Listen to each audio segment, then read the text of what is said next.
Broadcasting live. It's America's longest running talk show on computers. It's Computer America, bringing you the biggest names in technology with guest interviews, new products, and your emails. Listen live at computeramerica.com on any device around the world. Email the show at live@computeramerica.com or find us on social media. Be sure to check out our website for contests, giveaways, show notes, live video stream, podcasts, and more. You're listening to Computer America.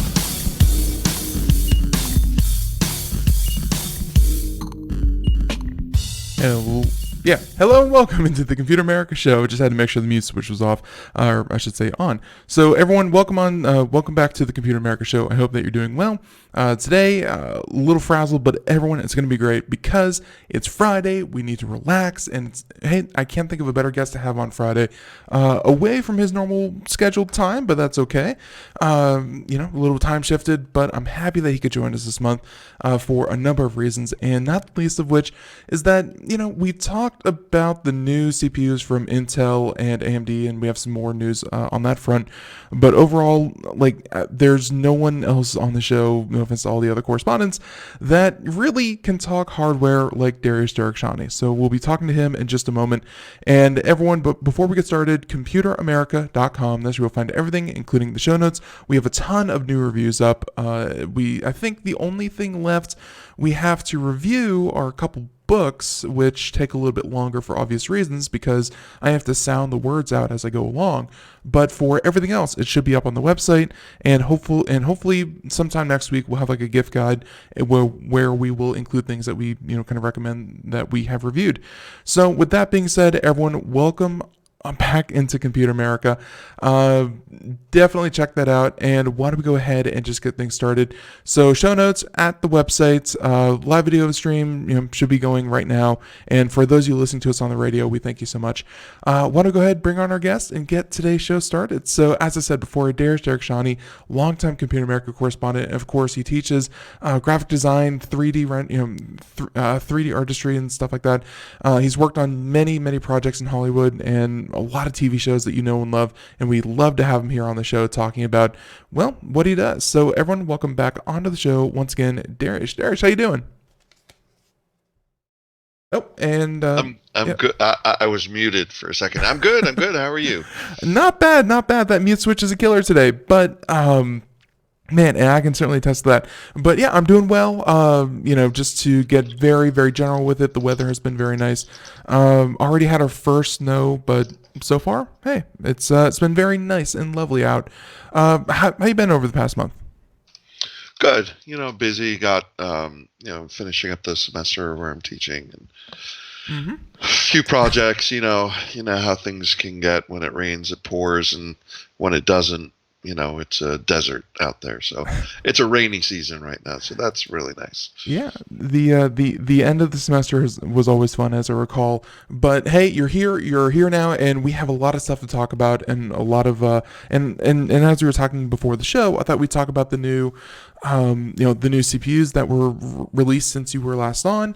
And on top of that, I think we would also be very, it would be very beneficial for our audience to do like a how to buy technology. So we won't just limit it to, building a computer, but we'll, expand it to everything from TVs to gaming consoles to computers, of course, and tablets and things like that. So I think that we'll just do a kind of general overview for, how to approach Black Friday and Cyber Monday coming up. So I thought, hey, if you don't mind, I'll take the reins and choose the first place that we'll start at.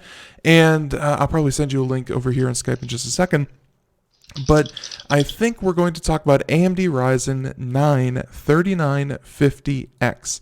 And if people haven't been keeping track of what that actually, of what all those letters mean, yeah. And by the way, here's the article I'm pulling up, but of course you can pull it up from just about anywhere. It's, it's a very, very strong, and I shouldn't say strong because that's not really a good, word to describe CPUs. AMD is really kind of like tripling down on the idea of multiple cores, multiple threads, 7-nanometer technology, which we're going to talk about Intel and where they are on that. But overall, this thing was like, it as usual, it doesn't beat the top end of Intel, but man, did it, like the comparable version from Intel, this thing cut it down by like $400. This thing's really impressive. Have you had a chance to look at the specs? Yeah, absolutely. It's got 16 cores, which is great for a lot of rendering and processing and anything that uses multiple cores. But the what I like the base clock at 3.5 gigahertz for that many cores is good. Mm-hmm. The max boost clock, so if you're not using as many cores, can go up to almost 5 gigahertz. Yeah, which is pretty nice. It's 4.7. It looks like. I think, and this is something that that people jumped on, and I was actually, kind of confused myself, because they do something called like preferred cores. I don't think that's across all, 12 cores or all 16 cores. Oh, sure not. Yeah. It's only across like I think like 2 or 4 of them can actually hit that 5 gigahertz, and that's something that I'm not too familiar with, because, I'm always familiar with like every core matches every other core. There's not this idea of, varying speeds between them. This is one of the first times I've heard about that.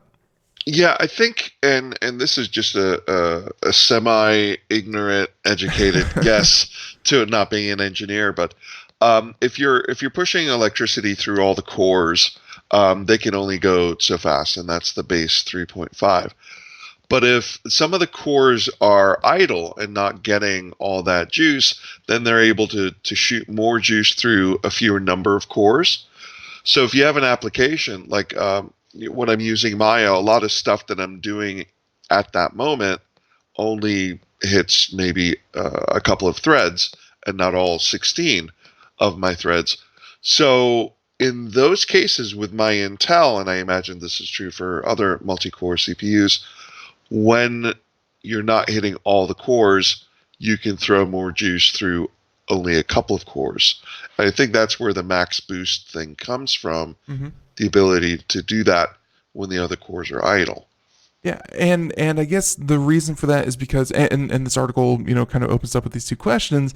Does anyone need 16 cores? And they say yes in the article. And then they say, does everyone need 16 cores? And then they say no, because obviously I think that's, and maybe that's, kind of those 2 questions is what leads to that, where, for those of you who don't need the 16 cores, maybe just having, the 2 or the 4 cores that can actually hit that 4.7 gigahertz, it doesn't limit you or, like make you suffer for choosing the wrong processor, but, you're still getting darn good speed. Yeah. I think if you're not in the market for a lot of cores, probably want to save your pennies and get something that has fewer cores. But this really hits up my alley, rendering and doing digital content creation. Having a lot of cores is really super useful in coding video, editing, 3D rendering, things like that. Even though I may not be using all the cores all the time, when I set the computer running, like I'm on a project right now where I've been literally, both my computers, one's an Intel and the other is a Ryzen, have been going nonstop 24/7 for about a week rendering these things, and I actually have to go to a cloud rendering solution because to finish this project I need to be rendering for 25 days straight, and I'm going to pass the deadline. Yeah. But doing all the test renders and stuff like that, it's helpful for having all these cores because it can really run faster. Even though the base clock is being used, so it's a lower frequency, you have more muscle, you have more shoulders behind it pushing these frames through. Now, will it make your gaming better? So if you had a machine that had, the typical 4 cores at 5 gigahertz versus having this one at almost 5 gigahertz at max boost, this isn't going to do much for you unless you need those extra cores. Right, and not many. Well, I guess not your average consumer, but like they said, does anyone need it? Gentlemen such as yourself, and people who really need every single core to do that kind of thing. I think in the future, more core or more applications will hopefully take advantage of this because we're pretty safely past the generation of people who have two cores, 4 threads. That's what I feel like most consumer applications are designed around, just for the fact that, hey, you can't count on any more, so why would you optimize your programs for anything more? We can certainly hope that, maybe they see some kind of movement to maybe expecting people to have 4 core, 8 thread, something like that. Although I think Intel on its lower consumer end actually took out hyperthreading. So maybe 4 core, 4 thread is something they'd be expecting, which is unfortunate. Yeah. I think hyperthreading is out on the i7s now. It's only on the i9s. Yeah, that's too bad. That's definitely too bad. Yeah, and it's so weird that the i7s got kind of got the axe, but actually I also wanted to talk about the i9s here in just a moment, but let's focus on kind of this one real quick. $749 for the top end, of course, and they have a little price chart here. That's for the 3950X. You're looking at again 16 core, 32 thread, which is ridiculous. That's a lot of cores and threads. For $750, I think before this, and before Intel came out with one that we're going to talk about here in a minute, the i9-10980XE. It kind of makes sense, but it really, the naming schemes really don't. But before they came out with those, I think the next comparable processor was at about the $1,100 range. AMD seems to really be sticking to, I guess, what they see as the winning formula, which is not the best, not the worst, but for the price, the best you're going to get, I guess, right? Yeah, I think so. They've always positioned themselves there with their CPUs, but also their GPUs as well. They've always had a good price to performance that a lot of people can stomach if they don't want to have the top end, which has that premium price. They come in with very good performance for their pricing. And one thing that I always want to caution people that when these stories first come out and the only benchmarks you get are from AMD themselves, I'm not saying that they are going to, hoodwink and cheat and, cheat you. But what they're going to do is that they're going to set up tests in a laboratory that's best play to AMD's strengths. So, just like Dariush said, for things like rendering that utilize all 32 cores, you're going to see performance increases as much as, let's say, 40% over the Intel chips and things like that. But Dariush, to you, do you wait for, do you kind of just say, okay, that's the manufacturer benchmark. You can expect those to be a little unrealistic for, not everyone's going to have a perfect workload for these things. Or do you wait for third-party benchmarks and see what they say? Even third-party benchmarks are going to be a little bit better than what the manufacturer probably puts out, but they all use, for the most part, synthetic benchmarks. Mm-hmm. In the end, what you do on your computer is not a synthetic benchmark. It is what you do. You can use these as sort of a gauge to see what has more juice than others, but ultimately it comes down to purchasing the best that you can for the price point that you've got, keeping in mind the kind of work that you do. Like for me, like we've said, I want a lot of muscle, I want a lot of cores. If I was just purely a gamer, then right now probably a 4 core 8 thread is probably enough. Yeah. You know, so I would put money then into a beefier graphics card for gaming and SSDs and all that kind of stuff, as opposed to just raw CPU power at that point. So, You know, yeah. um, yeah, And for sure, when I was helping one of my friends build a lower end PC because he didn't want to invest too much into hardware, and it made me realize I never really looked at the low end of the market, but AMD did have an announcement there where they were talking about the AMD launched their $49. And really, when you think about $49, you think, well, what the heck can you get with that? And again, if you're watching the video portion, we'll throw it up there. But $49 Athlon 3000G processor, and hey, even at $50, let's go ahead and throw you that article there that we're going to be kind of covering. But even at $49, it can be overclocked, and the speeds for $50. I think it says it's impressive. Yeah, actually, 3.5 gigahertz, and it's 2-core 4-thread. Not bad, not bad. Yeah, not bad at all. I mean, it positions itself within the Ryzen 3, which is aimed squarely at the i3, and it does pretty well compared to the Ryzen 3s. And it actually outperforms the i3 in some cases. What is it? The 7350K, which is also overclockable, I guess. So it's better. It's cheaper. It's right in that i3 market, and I actually have an i3 in a home theater PC in the living room. Yeah. Because I didn't want a whole lot of power usage.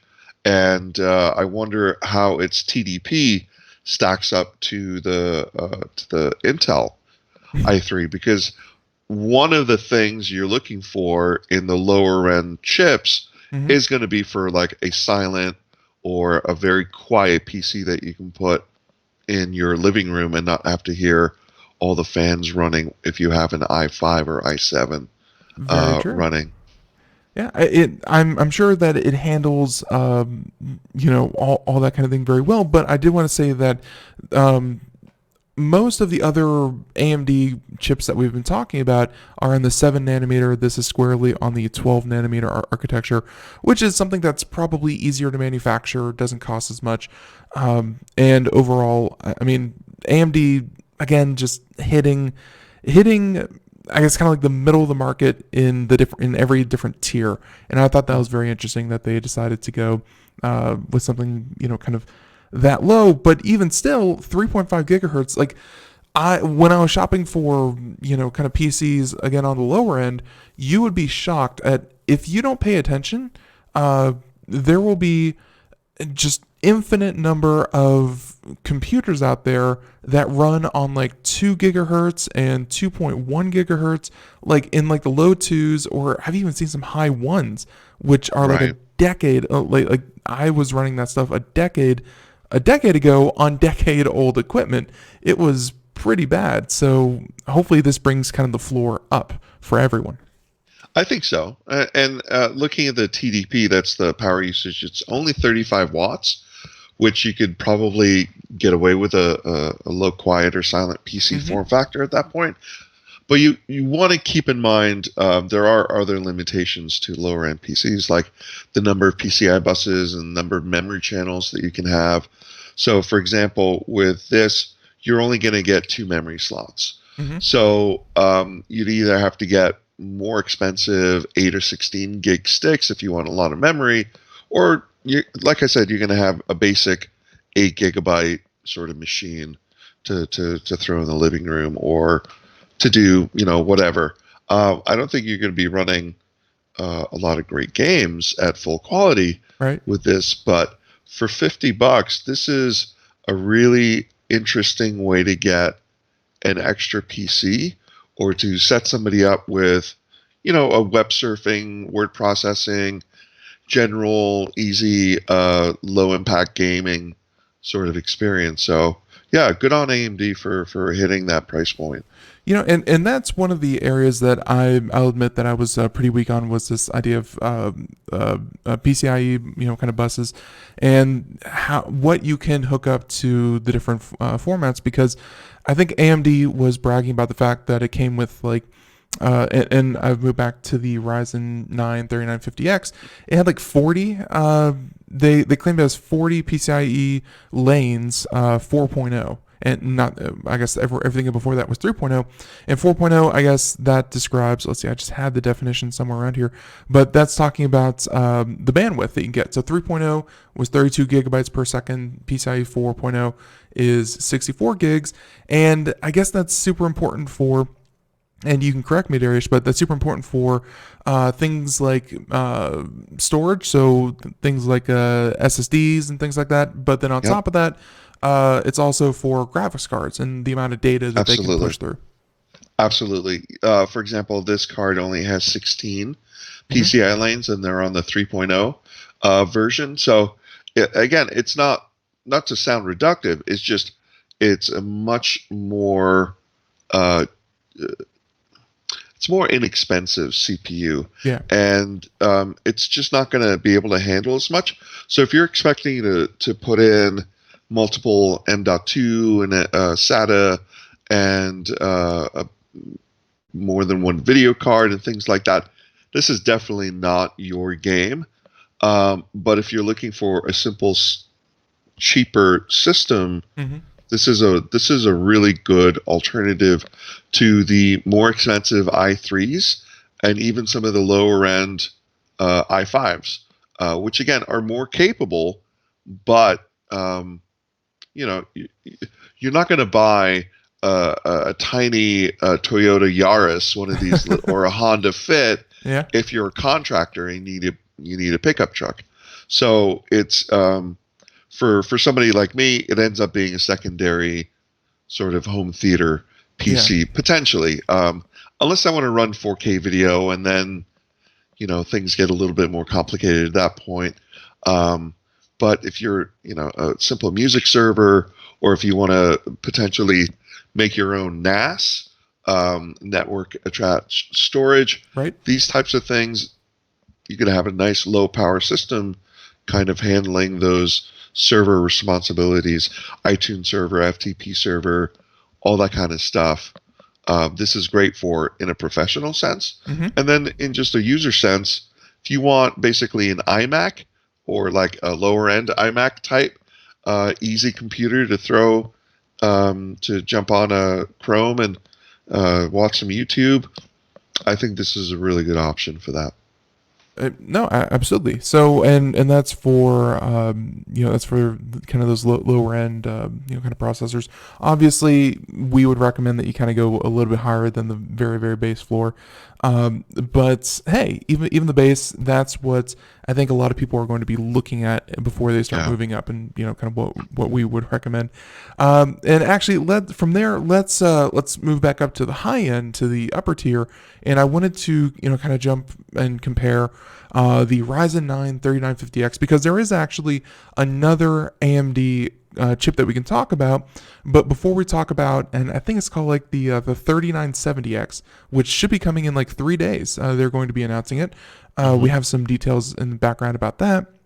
But I wanted to talk real quick about the Intel Core i9-10980XE. I know, it's a mouthful, a lot of numbers, a lot of letters, but essentially what that is, and this is the reason I wanted to bring it up, was that it's about $200 more than the chip that we were just talking about. And the chip that we were just talking about from AMD, very capable. I mean, 4.7 on multiple cores, and 16 cores, 32 threads. That's amazing. But I found this one almost equally as amazing, because it's the new i9 flagship. Like, if you're going i9, before you start getting into like the really kind of prosumer stuff, like this is already prosumer at $1,000, but you can go even I guess kind of professional even past that.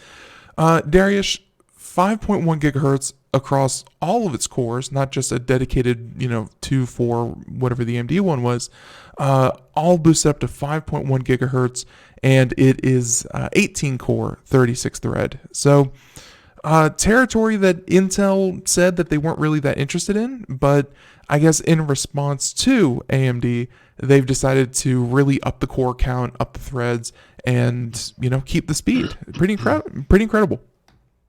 Yeah, I was seeing it was a max boost of 4.7.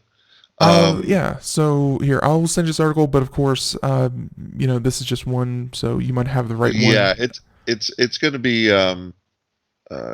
kind of all over the map. From what I'm reading, we've got a base of 4.1, which is better than the AMD counterpart at 3.5. Right. So that's really good. Plus the 2 extra cores. The base boost that I'm reading at 4.7 matches what the AMD's got. So, I mean, this ends up being even more muscle. And for somebody like me, a difference of $200 for a workstation or a home-based workstation, as opposed to doing a full-on Xeon, it's a no-brainer that I would do the extra $200 and go with the i9 for those extra threads for that extra base. Because again, when I'm working in Maya, a lot of stuff that I'm doing is only hitting up a couple of maybe 1 or 2 cores at a time until I start rendering. Right. So the base is important to me as well. And this is where it has a much better result than the 3.5 we're seeing on the AMD. So the discrepancy I found here, and the article just took the they took Intel's EMEA Technical PR Manager, which, trust me, we have a lot of PR people on the show. It's fun to talk to them, but the PR people are not the engineers. But hey, take that with a grain of salt. He told PC Games N that, quote, you can overclock the heck out of these and get some really interesting results. For example, we've had the 10980XE up as high as 5.1 gigahertz in the lab using liquid cooling. Not many people are going to go with liquid cooling, and especially if they mean something like liquid nitrogen or something like that. No one's going to do that at home. But yeah, in a lab setting, they were able to get 5.1 gigahertz on all cores. Yeah, no, that's really impressive, and I think Intel holds a little bit of a lead in the headroom from overclocking, but that's conjecture on my part. I don't like to overclock. I like to keep my system as stable as possible because the work I'm doing, and plus Maya is unstable enough as it is, so I don't want to throw any more variables at it. So I personally always look at the stock numbers, and I keep my motherboard at those stock numbers. Now, if I had the time and the inclination, I would love to build a rig that I can just throw different cooling in and see how fast I can get it. And I think, and this might be an implicit bias on my part, I prefer the i9s. I prefer the Intel chips because I feel like they could end up overclocking more. But that is like blatant CPU racism on my part. So I can't back that up with any sort of actual data. So take that with a large handful of salt. Right. I'm the same way. I've been an Intel fan for a long time, and their software that comes kind of stock with the because I mainly use of course motherboards that are compatible with Intel, and the stock software that comes on most motherboards seems to be very compatible with the Intel line of processors for basic overclocking and things like that. So there are things about overclocking that people don't really sometimes they don't realize is that even across every chip, if you have one of these new processors and you can get 5.1 gigahertz in a home setting, perfect, that's great. You can't just take those exact same settings and transfer it to the exact same motherboard and the exact same processor, but a different processor, because there are minor flaws in producing these things that 5.1 works for one processor, but the other one might have a little flaw in it that would just make it overheat every single time on a different one. So it's a tricky business to overclock.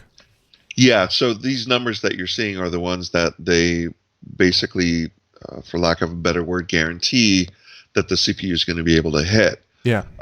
You're going to, I mean, you may end up with like the magic unicorn of a CPU and hit those 5.1 numbers.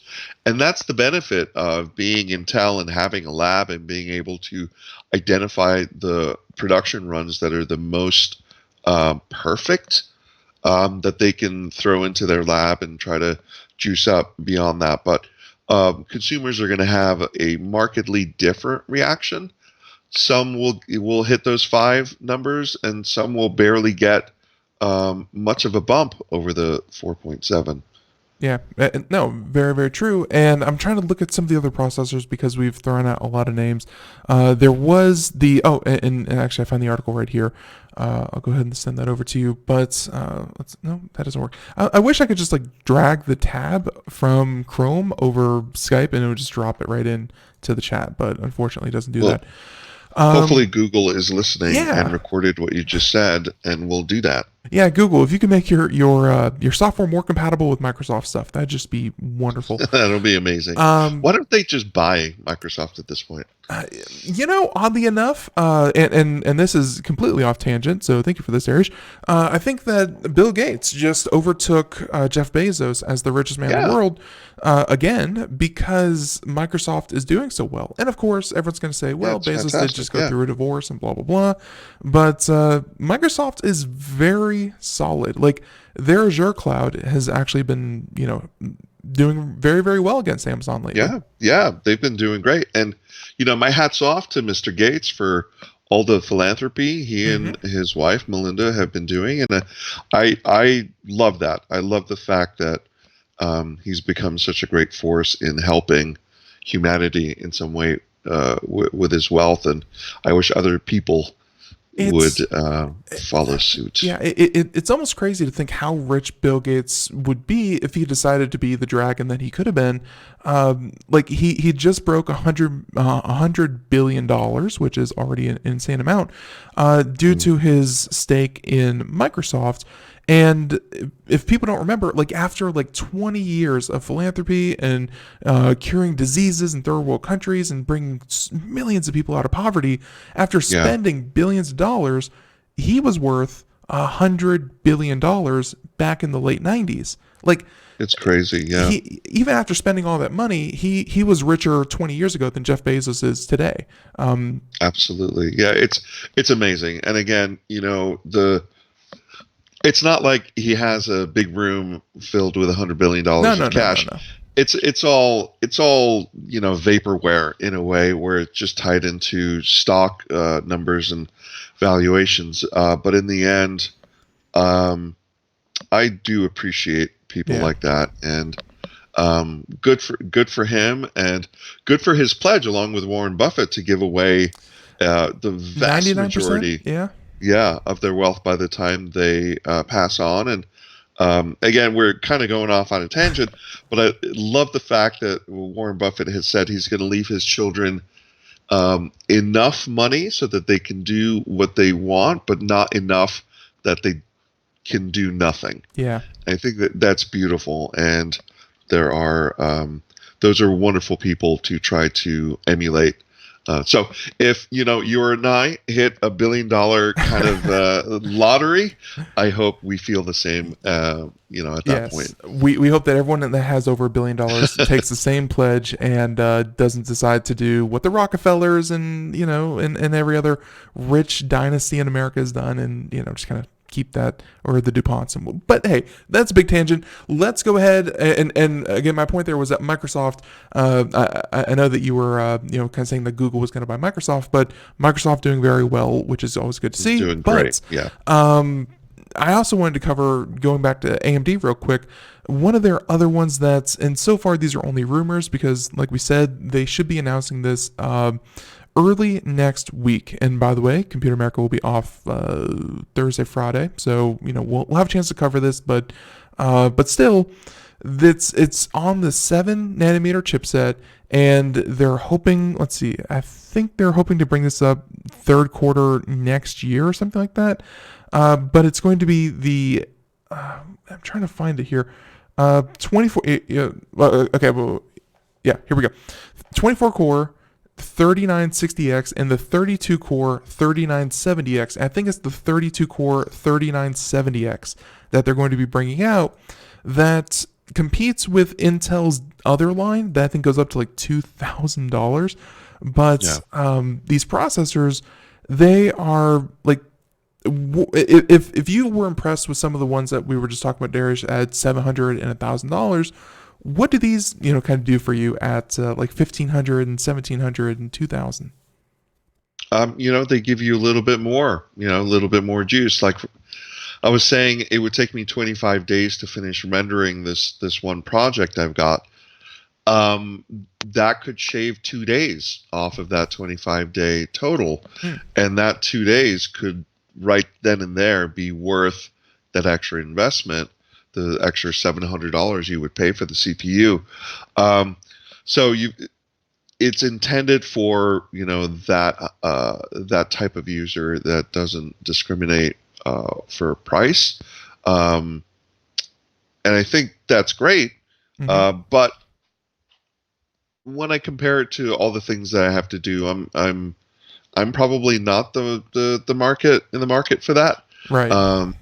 I would rather probably buy a second machine with a 9900X or 9900K, which I love. It's a fabulous chip. And that would shave a little bit of time off that 25-day mark. So I think it's geared to people who they want the all the bells and whistles. The ones that go out and buy the car that's got all the options on it, that's got the biggest engine, just so they can, hit the gas and go, and click your mouse and go. They live in South Florida, but they still got the seat warmer, kind of addition to it. You have to have the winter tire package. Yeah. So you have it. Yeah, exactly. Even though you're never going to use it, but I'm sure that there's someone out there listening to the show that says, I would love to have one of those. I need every one of those cores. I need every single, and again, this thing was going up to, and by the way, I found a price here. I don't know if this is a leak or what it is, but $2,000, the 3970X for the Threadripper, for AMD. And again, that I think is the 32 core. Yeah, 32 core, 64 thread. 64 threads. That's a lot of frames you can push through that. So if you're building a render farm, you want to get as much power into as little space as possible. This is where these chips come in. We are neglecting the most obvious use case, and it seems like a fever dream at this point, but this would be amazing for Bitcoin farming. Maybe.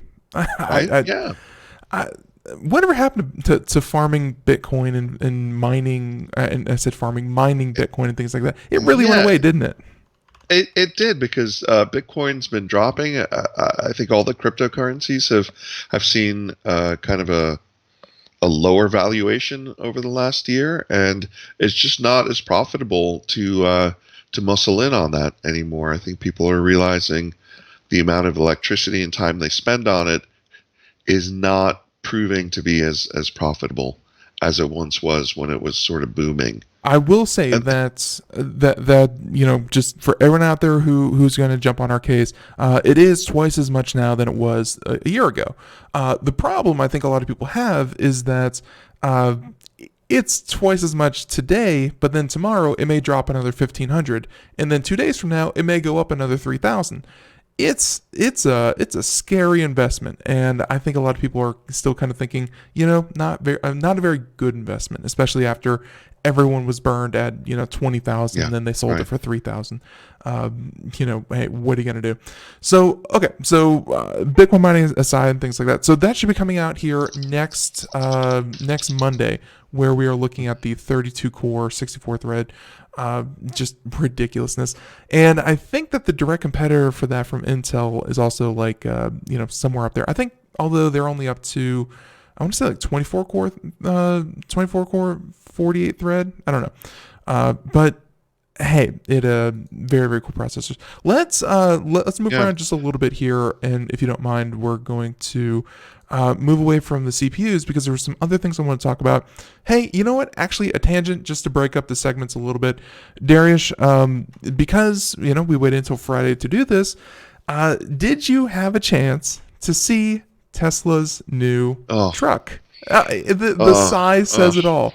Tesla. So for everyone out there who does not know, Tesla unveiled their new pickup truck because they have been, of course, they have all the cars. They designed a semi tractor trailer, and now they have a what they call a heavy duty truck. Yeah, I was. So first thing I looked up this morning because I had class late last night and I didn't tune in when I got home and just went to bed. So yeah, when I woke up, I had been looking at all the renderings and all the concept art, and it could look like this and it could look like that. Boy, were they all wrong. They were all wrong. And when I looked at it this morning, the first article I pulled up, I'm like, oh, this is just another one of these concept renderings.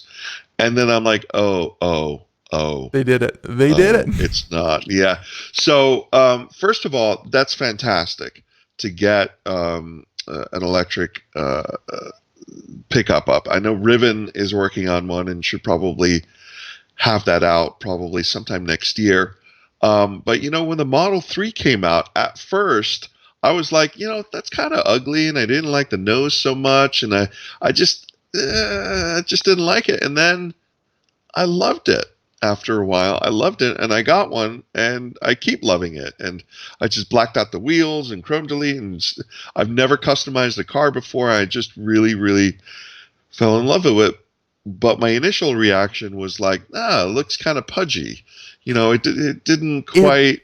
So obviously you've worked, kind of in the industry, and I'm sure that, and you play video games, which we share that passion. I don't know if you remember the first Warthog from Halo 1. Yeah. Yeah, right. Boy, this is about 3 polygons short of looking a lot like the original Warthog. That was my first reaction. Now it's not a concept car, but it is very early in its stages. No way this makes it through like a mass production kind of facility, right? Right. There's issues with the headlights. It needs mirrors. There's a number of things that they have to do to get the windows break legal, right? But yeah, it's bulletproof. Up to 9 millimeters. Unfortunately, they got the world's strongest man to chuck a rock at the window and just shatter them on stage. And for those of you who don't know, that was kind of one of the gaffes, was that they said they had these glass metal windows that were unbreakable, and a gentleman, during the demo, kind of threw a rock at each one and broke them on stage. So those have to be kind of worked on a little bit, I guess. I think so, and I don't. I live in LA, but I don't feel like I need a bulletproof car.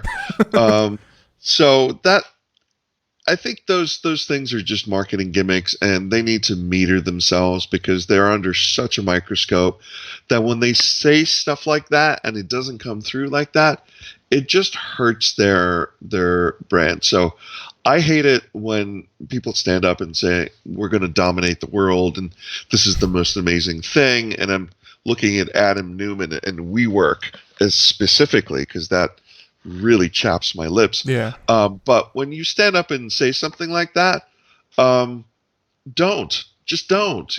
I think you can have some humility and still have very successful marketing campaigns. I'd like to see the car in person, but when I'm looking at it, I'm just like, it's not gonna do well. It's not gonna appeal to pickup truck drivers. I don't know if it's gonna be super practical where you can shovel dirt up over the side easily and stuff like that. So I don't know. Some of the design elements are clearly not optimized for, I guess, and just like when we were talking about with the processors, like the AMD Athlon 3000G, whatever, and you said it was targeted for the i3s.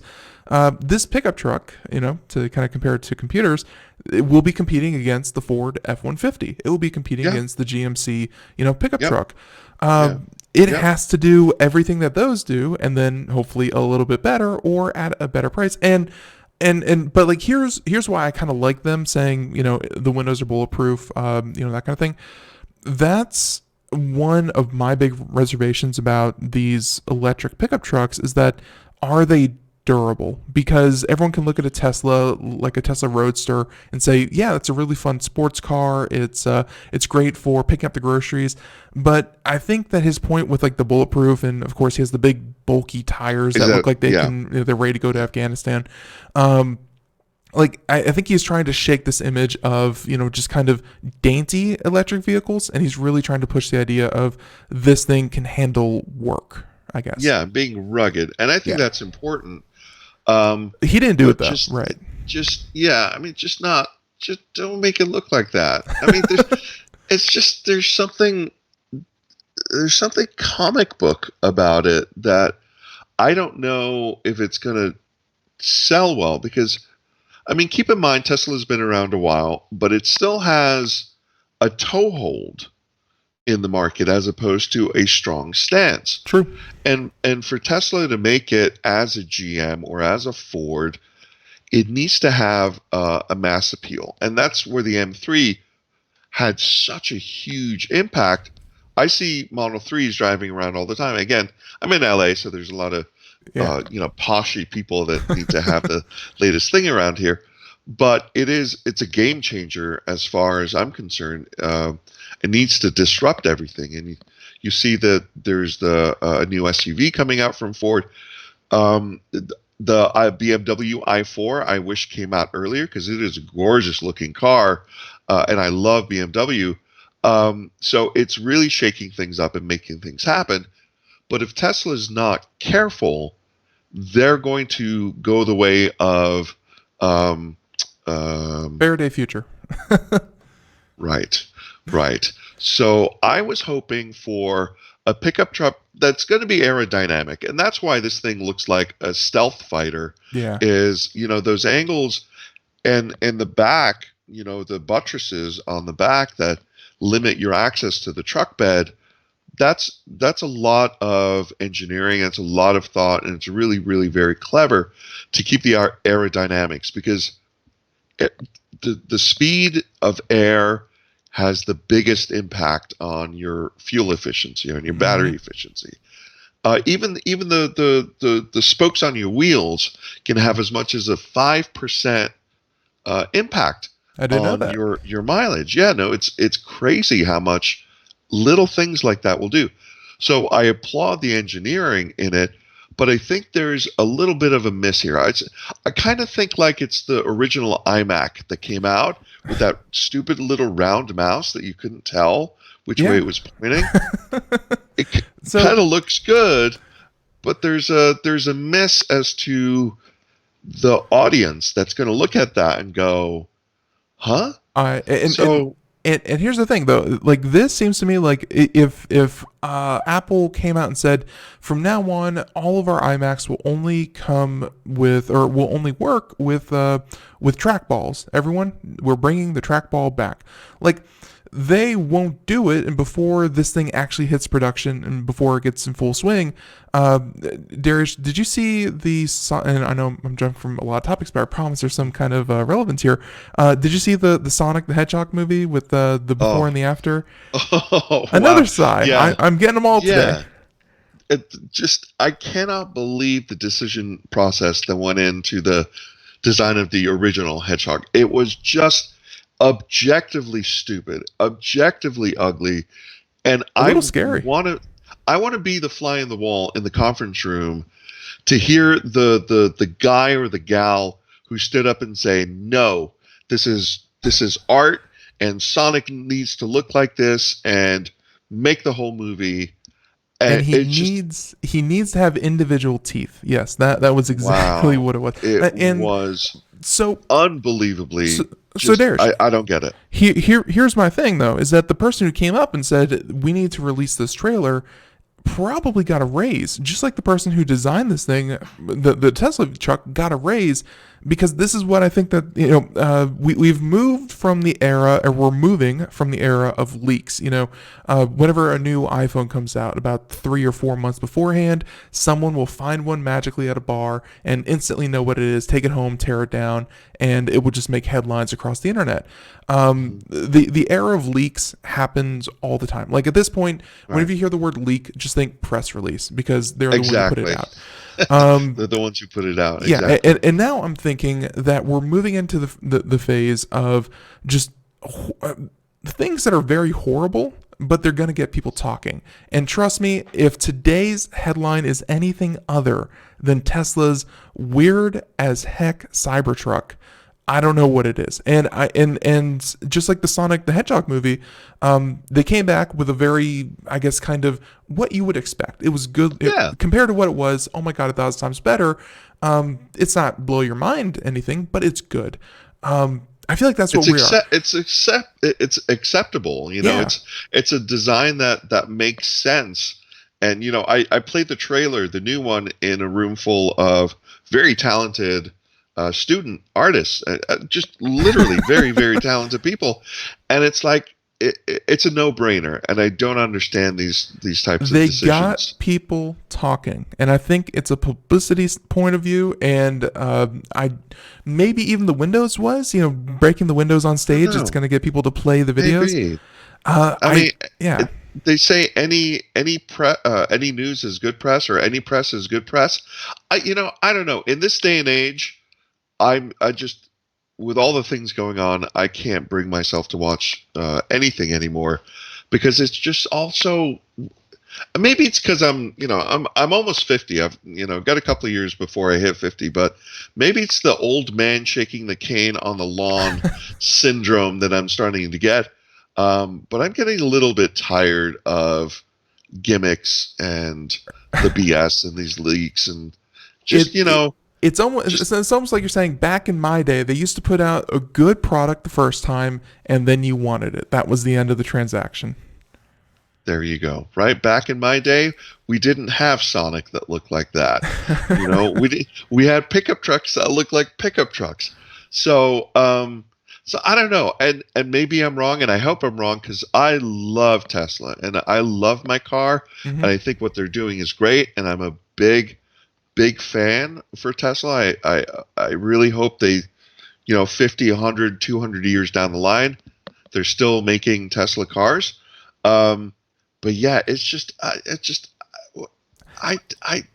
I can't think of that's I can't I think I should be I should be voted just general ruler of the universe, so that I could be in these meetings well, maybe a little while longer, but just so I can be in the room and say, no, I think you should you should rethink that. Back to the drawing board for this, for Sonic and for this truck. But I enjoy being wrong. So I hope maybe this is when it starts production next year, maybe I'll see it on the road and go, yeah, maybe I need one of those too.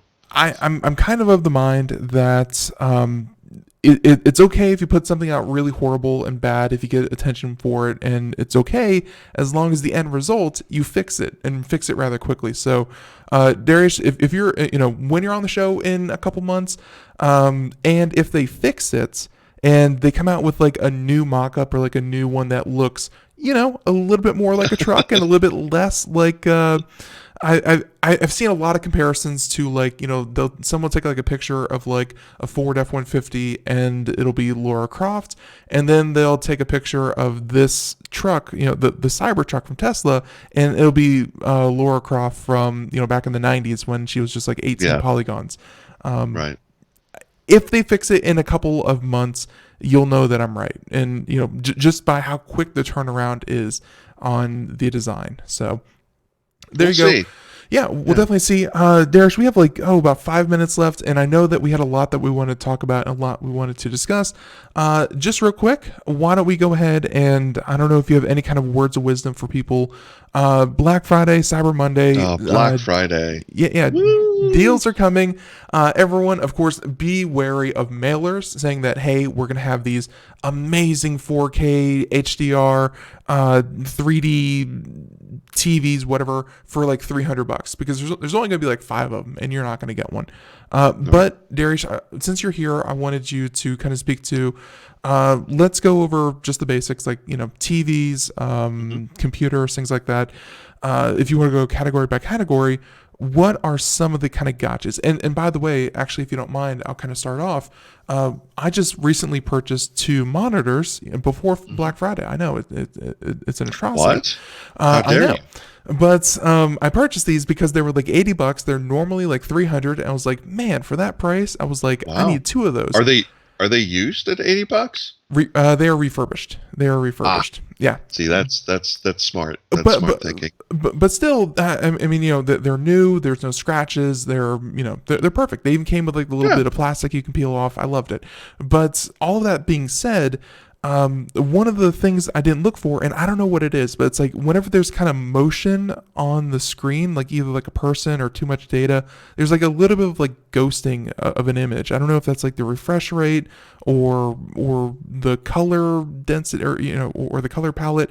I don't know what it is, but the picture, if you wanted to watch a movie on one of these monitors, like I use it for email and for work and things like that, so I don't care. But if you wanted to like watch a movie, oh my God, this would be one of the worst purchases I've ever made. Little things like that, that kind of go category by category. You need to watch out for kind of the gotchas. There's going to be a lot of good deals. I think gaming consoles are going to be a little bit cheap, but there's a new generation coming up, so you might want to think twice, unless you want to get a PS4 or an Xbox One Or fairly Switch. cheap, or a Switch. No new Switch is coming up, by the way, so you're safe there. You're safe. And I don't know how much cheaper Nintendo gets on Black Fridays for their stuff. Probably not. Compared to how much cheaper like the PS4 was. But I remember waiting in line at Walmart to get my son the PS4 Spider-Man bundle last year. Mm-hmm. I won't be doing that this year. There's no new console. We already have them. But if you're looking for just a gaming console, you don't care to get the newest ones coming out next year or so, this is a good time to get a console. TVs, 4K is, should pretty much be a standard at this point. Yeah. But all the hoopla about OLED versus QLED versus micro LEDs and stuff like that, TVs are always going to get better every year, year over year. Get one that looks good. QLED is a good technology. OLED is gorgeous, but only just marginally better than QLED from Samsung. But it is beautiful, absolutely beautiful. These are good times to get them. The improvements are marginal, like you said, but the price difference is more than marginal, I will say, between LED and OLED and things like that.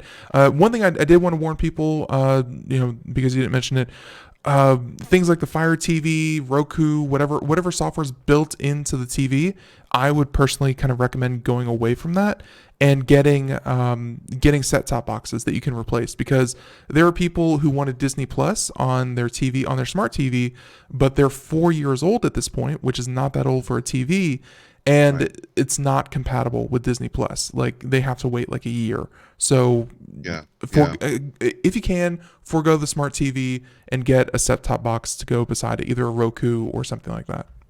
Yeah, potentially. I mean, if you're getting a new TV now, it's going to be compatible with the services that are out now. But you're right, in a few years, it probably won't be. I mean, my TV downloaded and updated Disney Plus, and now I get to spend another $8 a month on something. So if you're getting a new TV, it's going to end up being a smart TV. But if you're going to get like a super inexpensive for like a second TV or an office TV or something like that, You're probably not going to go wrong with many of the brands out there. Okay. I prefer LG, Samsung, Sony's are the top of the line at this point. All three of those are great brands. So TV, you can't really go wrong, and of course, good luck finding anything less than like a 32-inch TV, and size is just going to be, I think you can walk out of most places, especially on Black Friday. You're going to be able to walk into most places with like a 60-inch TV for under like $400. It's going to be really nice. It's going to be nuts, yeah. But OLEDs have dropped a lot. The LG OLED 65 inches under 2K at this point for Black Friday. So if you're looking to get into it, it's a good time. Having said that, burn-in issues with OLED, I'm not sure how long they would last. So just Google everything before you go out there and be informed. That's probably the best advice. And of course, Dariush, let's see. So let's see if we can squeeze in just one more. Let's say pre-manufactured computers that are already built on the shelf, just waiting for you. What do you really want to kind of keep an eye out for there? Is desktop the way to go? Laptop? Yeah. I think a nice beefy laptop is a great option for a lot of people. Even if you're gaming, just make sure that it has discrete graphics, and that's really the key. A lot of desktops don't have discrete graphics either. So integrated.